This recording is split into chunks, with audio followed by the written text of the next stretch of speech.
Je vous apporte le salut fraternel des camarades FO de la base de défense Brest et Lorient. N'en déplaise aux camarades Omez, je n'ai que 500 cartes dans mon syndicat, mais j'aurai 7 minutes comme les autres.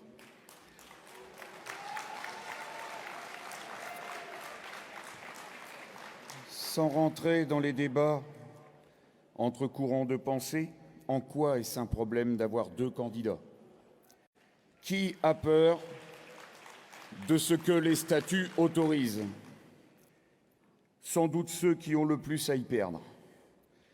Ceux-là même qui nous demandent de se ranger derrière le secrétaire général élu, peu importe lequel, ça a été dit. Peu importe lequel. Très bien.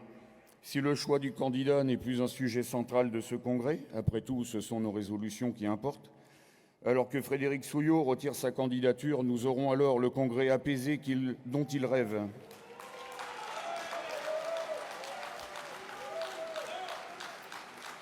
Car pour les camarades de Brest et Lorient, je précise de la défense, il n'y a pas match. Christian nous a fait l'honneur, ce n'est qu'un exemple, un petit exemple, à l'image de la taille de notre syndicat. Il nous a fait l'honneur de présider notre Assemblée générale l'an passé. Les camarades ont été convaincus par la pédagogie, la clarté des propos, la maîtrise des sujets développés par Christian. À l'inverse, ils se souviennent aussi de la venue de Frédéric à l'UD, FO du Finistère, qui venait de connaître ce que Nadine Ourmand vous a narré hier, je n'y reviens pas.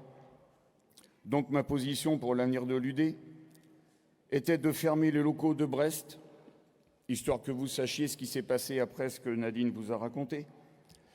Fermer les locaux de Brest et repartir sur de bonnes bases à Quimper, qui est la préfecture. Il est derrière moi, si je dis des conneries, il peut intervenir, parce qu'on ne l'a pas entendu, mais voilà. Frédéric Souillot m'a demandé si je comptais prendre cette UD. Mon secrétaire général de la fédération m'a posé la même question. C'était tout à fait anecdotique, c'était au téléphone, mais il me l'a posé aussi. Pour moi, après ce que nous avions subi, c'était non. Par contre, l'ancien bureau de Nadine, dont moi, avions une équipe prête à relever le défi à Quimper. Yves Verrier et Frédéric Souillot ont refusé. Il faut dire que mon syndicat, on n'était que 500, mais il y avait 8 candidats pour la CE. Ils ont...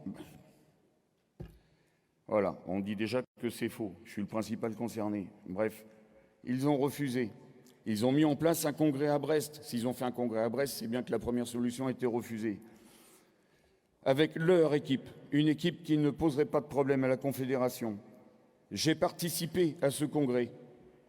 Et j'ai voté pour que cette nouvelle CE se détermine, conscient que l'UD du Finistère devenait un outil dévoué à la cause de la Confédération. J'ai participé à cette mascarade pour que les salariés du Finistère trouvent force ouvrière pour leur venir en aide. J'ai demandé à Frédéric de bien suivre cette équipe fragile. Mais aujourd'hui, et j'ai des preuves, rien ne sort de cette UD, elle est morte. Mais pour les réformistes, il valait mieux une UD morte qu'une UD contre. Alors, quand vous envoyez des camarades à la tribune pour lire des écrits dont ils ne sont pas les auteurs, pour nous traiter de menteurs, et ça continue pendant que je parle, pour d'autres, pour nous expliquer que nous sommes une grande famille et que si vos propos ne nous conviennent pas, qu'on se barre. Ça a été entendu hier, on était moins nombreux, mais... Oui, effectivement, il y a un camarade qui a dit « c'est pas bien sur Facebook », mais en même temps, on est sur YouTube. Barrez-vous, c'est assez éloigné du fédéralisme, ça. Yves, en discours d'ouverture, tu as rappelé que le Congrès était fait pour renouveler ses instances. À mon sens, le secrétariat général en est une. Je te demande donc de replacer dans le Congrès l'élection du secrétaire général. Donc... de réunir le CCN au plus tard vendredi matin, par respect pour les 3000 militants présents qui n'ont pas envie de se sentir exclus de ce moment particulier.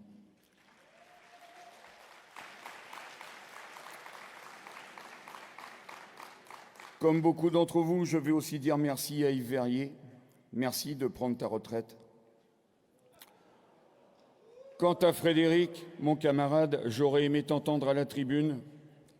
Peu importe, ton soutien le plus représentatif du mouvement que tu représentes l'a fait pour toi. Merci au camarade Keller. Ton analyse construite et positive sur la situation nous a vraiment instruits. Vive la CGT Force ouvrière.